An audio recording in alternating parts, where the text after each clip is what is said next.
7h, 10h sur Radio Courtoisie, suivez la ligne droite. Et vous le savez, chers auditeurs, c'est l'heure de retrouver Nicolas Vidal. Bonjour Nicolas. Bonjour, chère Liselotte, comment allez-vous? Ça va très bien et vous? Je suis en pleine forme. Ce matin, on va parler de la réforme de l'assurance chômage, donc tout va bien. Voilà. Un beau programme. Alors Oh justement, les élections européennes Euh, se rapprochent. Gabriel Attal semble vouloir accélérer sur la réforme de l'assurance chômage. Pourquoi, Nicolas Vidal? Eh oui, Liselotte, quitte à prendre une rouste, une tannée, une grosse fessée, Gabi Meuldefoin, la nouvelle Traviata enrouée de la casse sociale remet sur la table l'ignoble réforme de l'assurance chômage qui devrait nous offrir le plein emploi et le plein soleil social.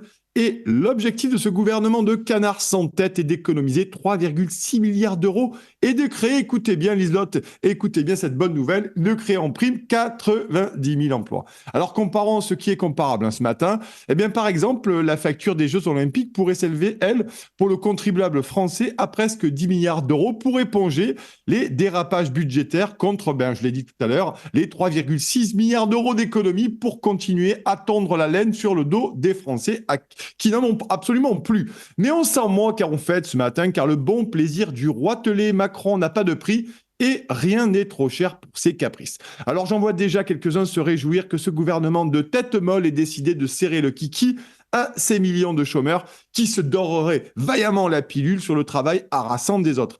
Alors ce qui pouvait être vrai, franchement, Liselotte, pour une minorité d'entre eux il y a encore quelques années, n'a plus cours aujourd'hui et encore plus après les deux premiers volets de la réforme de cette assurance chômage, car il faut bien se rendre compte que ce qui attend aujourd'hui des centaines de milliers de salariés virés du jour au lendemain de leur entreprise, à cause de quoi? À cause de la désindustrialisation, à cause des délocalisations, à cause des charges qui étouffent nos PME et nos TPE, sans compter les insupportables factures d'énergie qui ont quintuplé pour certains. Et selon les chiffres de la Banque de France, les faillites d'entreprises ont dépassé tous les niveaux d'alerte connus jusqu'à présent.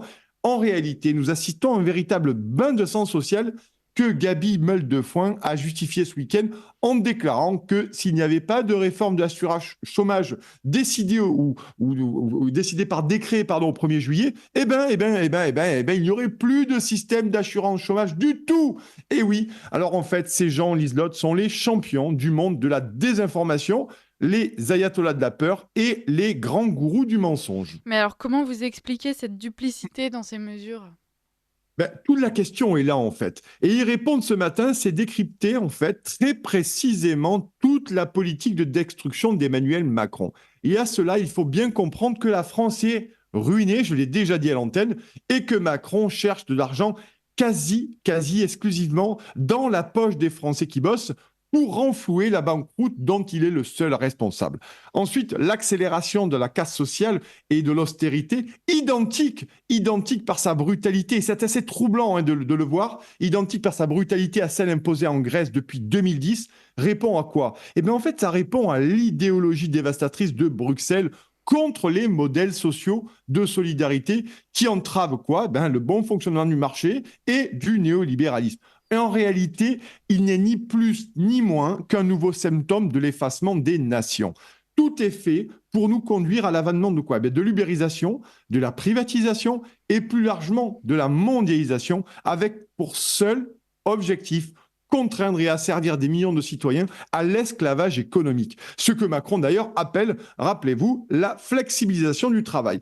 Et le plus consternant dans ces dérives, au-delà de la trahison ultime des syndicats qui, pour certains, préfèrent s'occuper des migrants ou des questions de genre plutôt que des travailleurs français, c'est l'apathie populaire de millions de citoyens qui refusent de voir que c'est une guerre véritable qui est menée contre le statut de salarié qui, à court ou moyen terme, deviendra un salarié Kleenex ou pire, un chômeur sans droit, sans protection, sans filet, donc sans avenir, si ce n'est de vendre sa dignité à très bas prix. Et à ce rythme-là, dans quelques mois, Liselotte, des millions de Français seront contraints de sucer des cailloux ou d'accepter n'importe quel petit job payé à coups de lance-pierre. Car l'effondrement économique prémédité de la France nous concerne tous.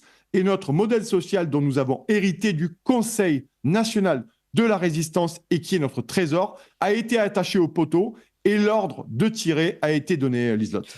On espère quand même qu'on va réussir à se détacher du poteau avant qu'il ne tire et puis que d'ici là, quelques profils bien avisés pourraient nous sortir de ce mauvais pas, c'est le moins qu'on puisse dire.